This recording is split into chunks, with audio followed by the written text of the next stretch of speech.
જિજ્ઞેશ મેવાણીએ એવું નથી કીધું ટાંટિયા ભાંગી નાખીશું કે આમ કરી નાખીશું તેમ કરી નાખશું. હર્ષ સંઘવી અને જિજ્ઞેશ મેવાણીના શબ્દો ઉપરથી આપણે સંસ્કાર નક્કી કરવા છે. જિજ્ઞેશ મેવાણી એવું બોલ્યા કે ભાઈ પટ્ટા ઉતારી નાખવાની આવશે. હર્ષ સંઘવી એવું બોલ્યા કે ટાંટિયા ભાંગી નાખીશ. પટ્ટા ઉતારવા એનો અર્થ એ છે કે હું તારા વિરુદ્ધમાં ફરિયાદ કરીશ, ફરિયાદમાં તપાસ થશે, તપાસના અંતે તું દોષિત સાબિત થઈશ અને તારા પટ્ટા ઉતરી જશે. જે સરકારી પ્રક્રિયા છે એમાં કઈ બીજી કોઈ ખરાબ બાબત નથી.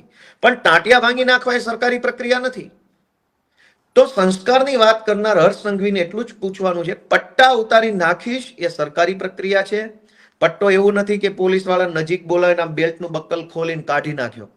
એવી રીતે પટ્ટા કોઈના ઉતરતા નથી. પટ્ટા એક સરકારી પ્રોસેસ પછી ઉતરે છે. તો સરકારી પ્રોસેસ કરીશ, તારા વિરુદ્ધ ફરિયાદ કરીશ અને તને હું પટ્ટા ઉતરાઈ નાખીશ, તો એ સરકારી પ્રોસેસ છે. ટાંટિયા ભાંગી નાખવા એ સરકારી પ્રોસેસ નથી. એટલે હર્ષ સંઘવીને નમ્ર વિનંતી છે કે ભાઈ સંસ્કારની ખોટી બિનજરૂરી વાત ન કરે. તમારા સંસ્કારો છાપે છપાઈ ગયા છે.